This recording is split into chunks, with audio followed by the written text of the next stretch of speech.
Hello, friends and family of First Presbyterian. Welcome to my weekly devotion. This coming Sunday is a complicated Sunday for me.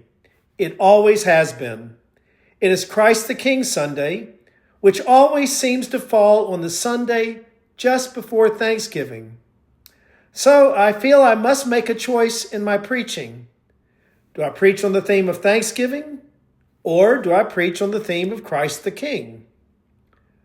More often than not, I choose Thanksgiving because I've long thought that this is one of the most important religious themes, and it is certainly a religious holiday in America.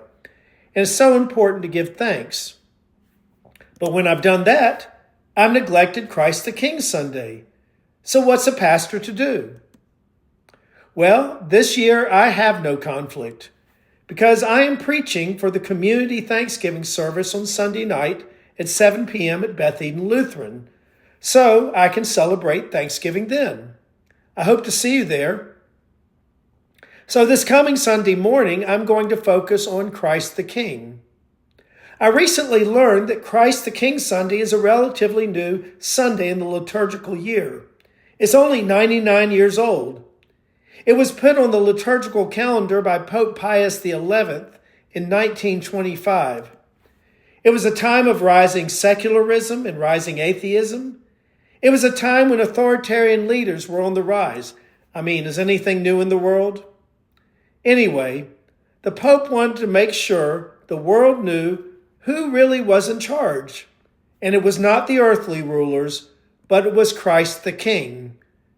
So he designated this Sunday as Christ the King Sunday, the last Sunday in the Christian year. He wanted to say, while other rulers come and go, Christ will remain. That Christ has outlasted many a ruler and empire, and Christ will continue to do so. Why? Because Christ is sovereign over earth and heaven.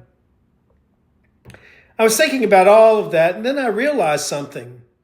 I realized this belief was important long ago before it was put on the liturgical calendar. Reformed Christians have long emphasized the sovereignty or rule of God as one of our central beliefs.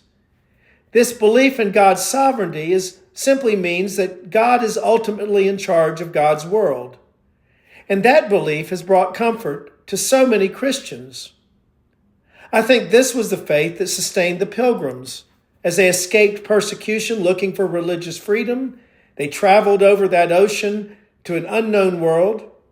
They didn't know how many hardships they would face. They didn't know how many people would get sick or die.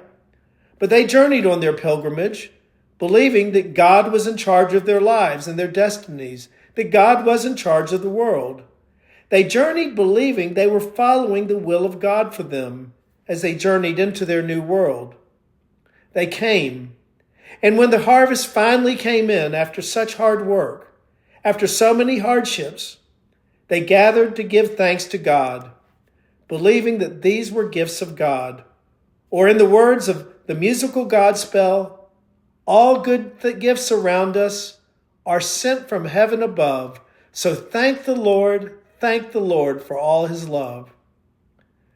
This week on Thanksgiving, I'll be thinking about those pilgrims, their faith in God.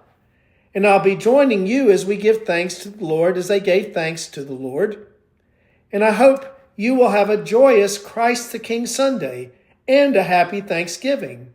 They actually come together very well. And as I give thanks for many things, know that I give thanks for each and every one of you. I feel truly blessed. May the peace of Christ be with you.